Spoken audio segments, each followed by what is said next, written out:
menurut saya adalah kejahatan yang terorganisir ya.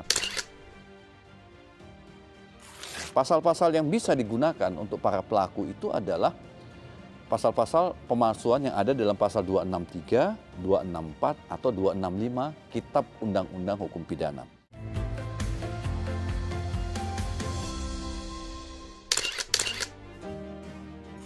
Kasus pagar laut, ya, terutama yang menjadi perhatian di Kabupaten Tangerang, dalam perkembangan selanjutnya adalah ditemukan 263 sertifikat, ya, dalam bentuk HGB, dan ada 17 sertifikat dalam bentuk hak milik, ya, yang totalnya dari dua jenis sertifikat itu ada di area laut 410 hektar yang membentang sepanjang 30,16 km.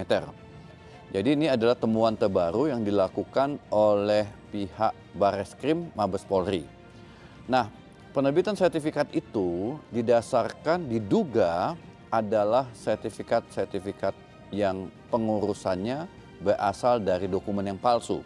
Dokumen yang palsu itu adalah yang dipakai untuk menjadi alas hak adalah girik atau letter C, yang sebetulnya itu undang-undang yang dijadikan dasar untuk pengakuan girik sebagai alas hak itu melalui Undang-Undang Pokok Agraria tahun 60 ya. Sebetulnya udah lewat itu. Jadi, nah kemudian para pelaku, jadi ini menurut saya adalah kejahatan yang terorganisir ya.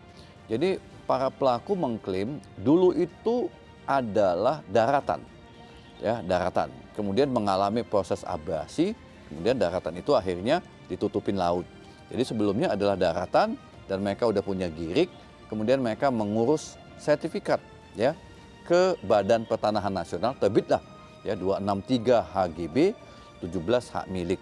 Tetapi setelah ditelusurin ternyata HGB hak milik itu sebagian besar ada pada yang di HGB dan hak milik, HGB terutama, itu ada pada perseroan terbatas atau PT. Ada dua PT yang disebutkan oleh BPN sebagai yang memiliki yang statusnya adalah HGB itu adalah perseroan terbatas. Nah, awalnya tentu adalah individu-individu. Jadi girik dan letter C itulah yang diduga palsu, ya, yang diduga palsu. Sehingga dengan dasar girik dan letter C itu mereka mengurus sertifikat di Badan Pertanahan Nasional. Nah, dugaan saya memang itu palsu, ya. Bagaimana memastikan bahwa dulu itu adalah daratan, ya, kemudian mengalami proses abrasi. Saya membaca ahli-ahli lingkungan menyatakan nggak mungkin itu dulu daratan, ya. Girik yang terbit itu diduga harus didalamin, benarkah itu dulu daratan, kemudian karena daratan mereka punya alas hak yang memang diakui sebagai hak milik, alas hak yang diakui oleh Undang-Undang Pokok Agraria. Tapi ada dugaan itu adalah girik-girik dan letter C yang palsu. Jadi kan nanti akan ditelusuri ini di BPN, ya. 263 akan ditarik, ya, sertifikatnya. Tentu backupnya ada, dokumennya ada, ya, di BPN. Tinggal ngelihat ketika ngurus sertifikat itu kan pakai girik. Nah, tinggal dilihat aja giriknya ini palsu atau tidak, ya. Dugaan kuat girik itu adalah palsu. Nah, tinggal dicari siapa yang memalsukan. Jadi ada orang atau aktor yang memalsukan, kemudian itu ada orang yang mengaku memilikinya, jadi itu juga bagian dari sindikat. Kemudian ada orang yang melakukan pemufakatan jahat dengan pejabat atau oknum-oknum di BPN. Nah, ujungnya sebetulnya ini adalah untuk kepentingan korporasi. Ujungnya ya. Jadi korporasi memang menciptakan girik tadi itu dengan memanfaatkan masyarakat untuk bisa memagari laut.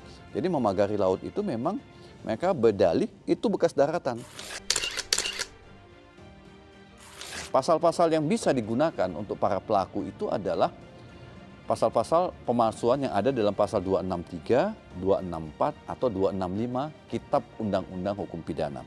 Jadi misalnya 263 itu mengatur tentang memberikan keterangan palsu, atau memasukkan keterangan palsu, atau membuat surat palsu, ya. Jadi yang tidak ada menjadi ada. Jadi dugaan saya lebih cenderung 263 yaitu membuat surat palsu. Surat palsunya apa? Girik, ya. Nah, kalau bisa girik itu palsu, maka sertifikat tentu tidak sah. Nah, kalau sertifikat tidak sah, maka harus dibatalkan oleh BPN. Maka yang terlibat siapa?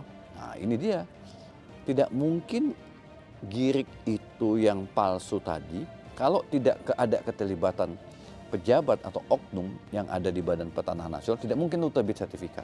Tidak mungkin, karena ada yang mengukur, memastikan itu asli, siapa pemiliknya, girik-girik tersebut, dan kemudian diverifikasi, diumumkan. Nah, jadi memang ada pemufakatan jahat atau ada sindikasi yang menerbitkan sertifikat yang didasarkan kepada girik dan letter C tadi itu. Jadi pasal 263, 264, atau 265 bisa digunakan untuk menjerat para pelaku, dan pelakunya tidak hanya satu orang itu ya, pasti beberapa orang karena dilakukan secara terorganisir. Pejabat-pejabatnya bisa juga dicopot ya karena dia memalsukan dokumen Badan Pertanahan Nasional, dan jika pejabat yang melakukan kejahatan maka ada sanksi pemberatan ya, sepertiga ancaman pidana dari orang biasa. Kemudian juga di samping untuk pejabat yang melakukan pemalsuan tadi itu, terlibat dalam pemalsuan tadi, maka undang-undang tindak pidana korupsi pasal 2, pasal 3 bisa juga diterapkan kepada mereka. Jadi pada pejabat atau penyelenggara negara otomatis kan mereka menerima suap nih ya, menyalahgunakan kekuasaannya atau menyebabkan kerugian keuangan negara dengan dijadikannya laut ya sebagai milik seseorang atau milik korporasi, ada areal umum yang berpindah ke milik privat atau menjadi privatisasi. Ini kan kerugian keuangan negara juga secara tidak langsung. Karena itu pasal 2, pasal 3 atau pasal-pasal lain di dalam undang-undang korupsi yaitu suap itu bisa diterapkan kepada penyelenggara negara yang terlibat dalam proses pemalsuan SHGB maupun surat hak milik ya, sertifikat di atas laut tadi itu. Kemudian juga bagi korporasi yang terlibat selain memang pemalsuan bisa juga dikategorikan sebagai pencucian uang. Kenapa pencucian uang? Ya karena mereka menggadaikan menerima tindak pidana asalnya adalah pemalsuan, kemudian mereka memindahkan, menyamarkan asal-usul uang tersebut. Kemudian terjadi kerugian keuangan negara pada laut yang kemudian menjadi diprivatisasi yang sebetulnya adalah milik umum. Kalau dalangnya pasti korporasi, ya. Ada dugaan yang muncul yang saya pelajari dari berbagai hasil riset ya, itu menyatakan bahwa ini adalah kepentingan pengembangan PIK ya, Pantai Indah Kapuk ya, karena memang areal itu sangat dekat dengan Pantai Indah Kapuk. Nggak mungkin juga pagar laut itu karena itu langsung berbatasan dengan proyek pengembangan Pantai Indah Kapuk.